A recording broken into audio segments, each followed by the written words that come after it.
Ma? Papasok na po ako sa school. Teka, anak? Dugo ba yung nasa ilong mo? Oo, ma. Dugo nga po. Pero, ba't kulay itim? Diyos ko! Anak, ugasan mo yung ilong mo! Bilisan mo! Dali! Baka may makakita! Sige po. Ma? Tignan niyo po.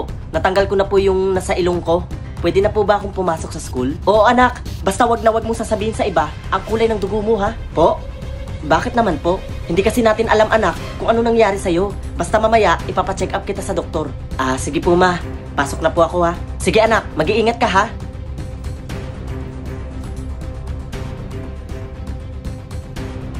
Best friend? Uy, best friend. Uy, best friend, nandiyan ka pala. Pasensya na, nabibisi kasi ako dito sa pinapanood ko. Ano ba yung pinapanood mo? Bakit busy ka dyan? Nanonood kasi ako ng mga movie dito sa may Loklok. Wow, ang ganda naman yan, best friend. At ito pa, best friend. Try mo din i-watch ang Welcome to Derry Season 1. Napakaganda ng plot twist nun. By the way, best friend, papasok ka na din ba? Oo, best friend, papasok na din ako. Bakit? Best friend, alam mo na ba yung balita? Balita? Ano na namang balita yan, best friend? May tao daw kasi na kulay itim yung dugo at hinahanap na nila ngayon.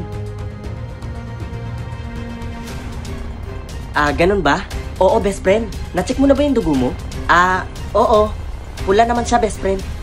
Buti naman. Tara, pasok na tayo. Sige, tara. Uy, best friend. Nag-test ka na ba? Ha?